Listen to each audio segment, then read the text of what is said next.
তিনটা জাল আছি আর আমার শাশুড়ি আছে, এছাড়া আমাকে পৃথিবীতে আর কেউ নাই। মসজিদের মধ্যে ঢুকা তেল বাইরে কমাইয়া মাইরা লাগছে, কোনো দুই ভাই কোনো চেহারা নাই কে, এই জনের আগে হাতে পার আকমক সব কাটটা লাগছে। চেয়ারম্যান বাড়ির লোকের হয়েছে এই জন্য, এই যখন এই যে নতুন চেয়ারম্যান যে জয়নাল মুন্সি বাড়ির সবাই ওই যে হ্যাঁ গো একটা ব্যবসার লিগে একটা ইয়া ছিল, যে যাদের ব্যবসা ছিল হ্যাঁ গো হেয়ার লিগা এই দলাদলি কইরা দুইজন মসজিদের মধ্যে হালাইন না, হারা তিনটা ভাই এই আগো কোনো বোন নাই, হারা তেন ভাই শেষ। আমার শ্বশুর আছিল, শ্বশুরও মারা গেছে, অনকালে আমরা তিনটা জাল আছি আর আমার শাশুড়ি আছে, এছাড়া আমাকে পৃথিবীতে আর কেউ নাই। মাদারীপুর সদর উপজেলার খোয়াজপুর ইউনিয়নে যে নির্মম হত্যাকাণ্ডের ঘটনা ঘটেছে সেই মসজিদের সামনে থেকেই আমরা এখন দেখতে পাচ্ছি যে এখানে আইন শৃঙ্খলা বাহিনী মোতায়েন করা হয়েছে। এখানে পুলিশ সদস্যরা এই মুহূর্তে অবস্থান করছেন এবং এখন পর্যন্ত আমাদের কাছে যেই খবর রয়েছে যে এই ঘটনায় দুই ভাই সহ মোট 3 জন নিহত হয়েছেন এবং বেশ কয়েকজন আহত হয়েছেন। এলাকায় কিন্তু থমথমে পরিবেশ বিরাজ করছে। আমরা যে বিষয়টি জানতে পেরেছি, বালুর ব্যবসা স্থানীয়দের যেই আধিপত্যের লড়াই, সেই ঘটনাকে কেন্দ্র করে এই ঘটনা বা এই নির্মম হত্যাকাণ্ড ঘটেছে বলে আমরা জানতে পেরেছি। সকালবেলা তারাই মোটর বাজার থেকে একসাথে গেছে, পাবনাতলা হয়ে একসাথে যাইয়া সাইফুলের বাড়ি হঠাৎ করে উৎখাত করার পরিকল্পনা করছে। অনেক পরিকল্পনা আজকে অনেক দিন ধরে চলতেছে, এতদিন পারে নাই।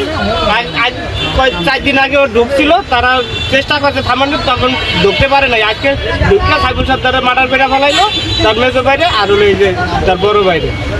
লাশগুলো কোথায় আছে? লাশগুলো তাদের বাড়িতে দুইজনের লাশ আছে, আর একজনের ঢাকা পাঠাইলাম, আপনারা তো দেখলেন। তার এগুলার আমরা সঠিক বিচার চাই, আমরা জানি সঠিক বিচার পাই, সেই দিকে সবাই সহযোগিতা করবে। ওই দলের মূল কে ছিল? এই দলের মূল ছিল শাহজাহান। আমরা হ্যাঁ বুঝ না, আমরা কিছু না ভাই, আমার কোনো পুলিশ না, হে ফলে তোরে শেষে চাঁদা থাকে ইট থেকে চারা থেকে আর 3 ভাই মসজিদে ঢুকছে, মসজিদে যাইয়া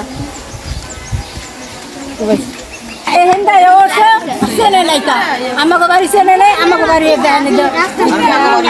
পালা আছিল 3টা, এরপরে যে দলি হয়ে আছে না ওটি পালা আছিল 3টা, চুড়ার পালা আছিল 3টা, সব ধরে দিচ্ছে। পাখের ঘর আছিল 3টা, সব ধরে দিচ্ছে।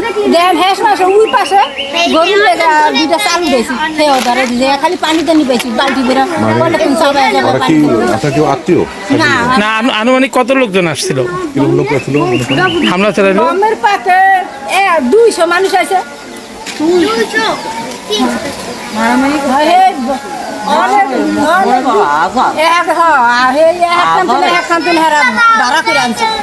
আজ সকাল থেকেই এই প্রথমে ধাওয়া পাল্টা ধাওয়া এবং দেশীয় যে অস্ত্র রয়েছে সেই অস্ত্র নিয়ে হামলার ঘটনা ঘটে এবং হামলার এক পর্যায়ে সাইফুল সর্দার এবং তার ভাইয়েরা কিন্তু এই পিছনে যে মসজিদটি রয়েছে সেই মসজিদটিতে তারা প্রাণ বাঁচাতে আশ্রয় নেয় এবং এক পর্যায়ে এসে তাদের যেই প্রতিপক্ষ গ্রুপ, সেই প্রতিপক্ষের লোকজন এসে কিন্তু এই মসজিদের দরজা ভেঙেই তাদের মসজিদের ভিতরেই কুপিয়ে তারা হত্যা নিশ্চিত করে এবং কয়েকজনকে আহত করে বলে আমরা জানতে পেরেছি। এবং এই ঘটনার প্রেক্ষিতে প্রথম যেই তারা 2 ভাই অর্থাৎ সাইফুল সহ তার 2 ভাই নিহত হয় এবং তার আরেক ভাই সহ আরো বেশ কয়েকজন আহত হওয়ার ঘটনা খবর আমরা পাই এবং পরবর্তীতে আমরা কিছুক্ষণ আগে খবর পেয়েছি পলাশ নামের আরো একজন কিন্তু এই ঘটনায় নিহত হয়েছে এবং এই ঘটনাকে কেন্দ্র করে কিন্তু এলাকায় থমথমে পরিস্থিতি